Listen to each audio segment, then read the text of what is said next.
Tema 1. La comunicación con personas con dificultades específicas. La comunicación, proceso a través del cual se realiza un intercambio de información y de experiencias.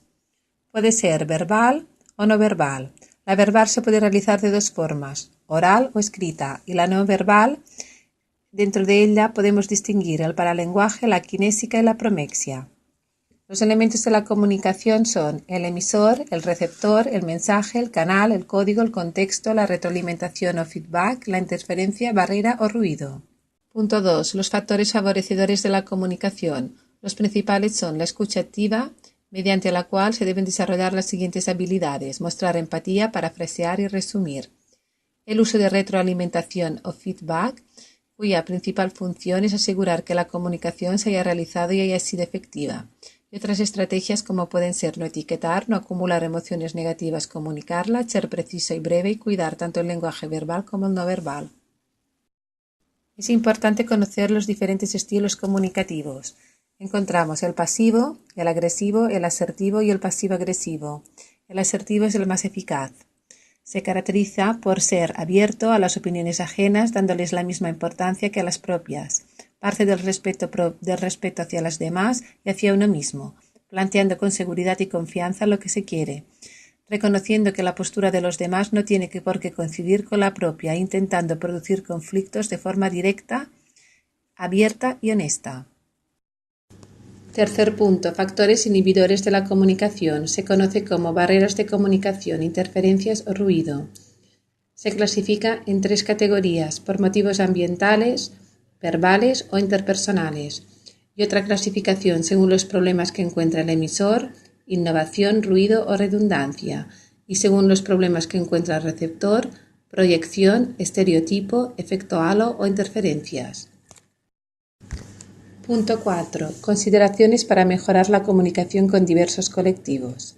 Por diversas causas no siempre se recomienda o no es posible el uso de SACs, por ejemplo, por la edad de la persona en situación de dependencia, su capacidad de aprendizaje, etc. Por ello, es necesario conocer una serie de recomendaciones para poder comunicarnos más eficazmente con personas que presentan unas dificultades concretas.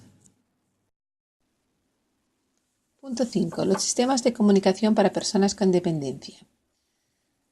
Encontramos los alternativos y aumentativos, los SAC. La clasificación de los SAC en función a los usuarios potenciales se basan según el trastorno que presentan y van dirigidos a personas que no tienen el lenguaje oral y que es imposible que se les dé a corto plazo, o a personas con las que se considera que el esfuerzo necesario para que se dé el lenguaje oral no es rentable y se necesita encontrar un sistema para que la persona se comunique.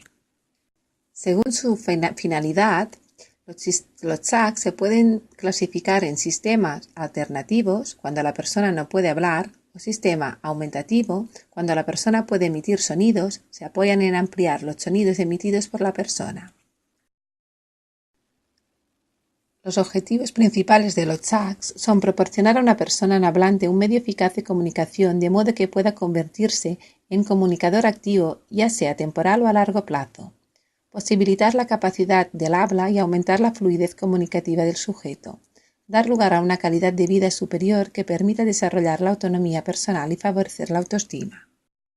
Las características de los SAC son que promueven la emisión de mensajes, incrementan la motivación e iniciativa hacia la comunicación, permiten expresar las necesidades básicas y estados de ánimo, así como una opinión acerca de un tema concreto, favorecen la capacidad de expresión y acercan a las personas a las ventajas que el habla conlleva.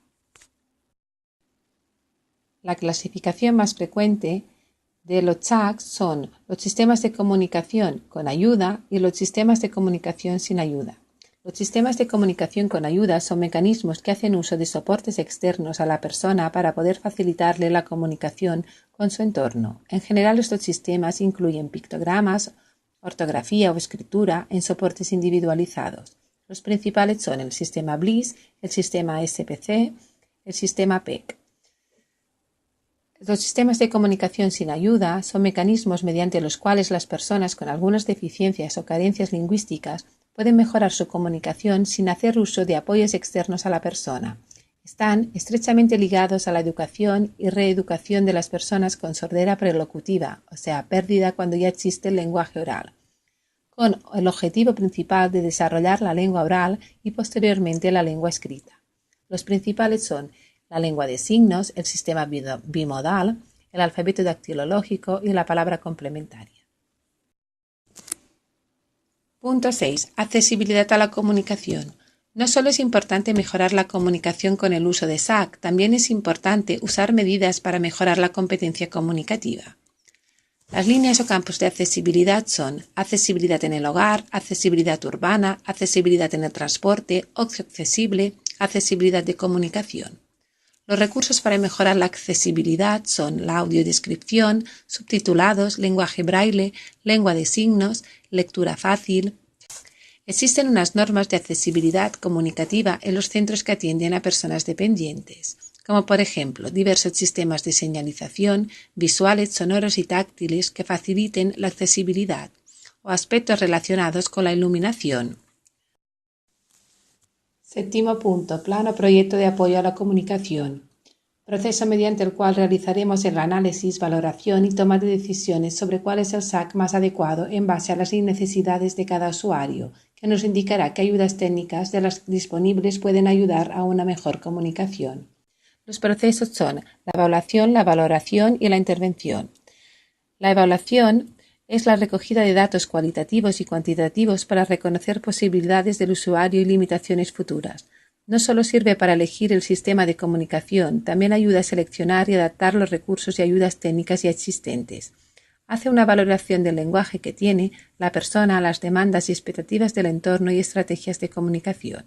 Las formas principales son la observación directa y sistemática, las pruebas estandarizadas y TECS y los cuestionarios y entrevistas. En la fase de la valoración, una vez hecha la evaluación, con los datos obtenidos valoraremos qué SAC es el más apropiado para el usuario. Los factores de valoración en la intervención del SAC serán en relación a la persona que se evalúa, en relación al sistema o en relación al uso del sistema. La fase de la intervención es la fase que consiste en la enseñanza de los SACs, en la que se dan pautas para su uso y enseñanza. Punto 8. El técnico es un modelo comunicativo tanto para el usuario como para los familiares y personas que rodean el usuario. En ocasiones se encarga de dar pautas comunicativas entre ellos y la persona dependiente. Tienen unos objetivos establecidos, los cuales debe cumplir. Tiene unos principios éticos y morales con los cuales se debe regir. No existe un código deontológico consensuado para los técnicos, pero partiendo de la Declaración de los Derechos del Hombre nos habla de 4 principios básicos. Principio de vulnerabilidad, principio de dignidad, principio de autonomía y principio de integridad. Las cualidades que debe tener un técnico es el respeto, la amabilidad, la comprensión, la paciencia, la empatía, la responsabilidad, la confianza, la veracidad, la confidencialidad, la prudencia, la tolerancia y la humildad.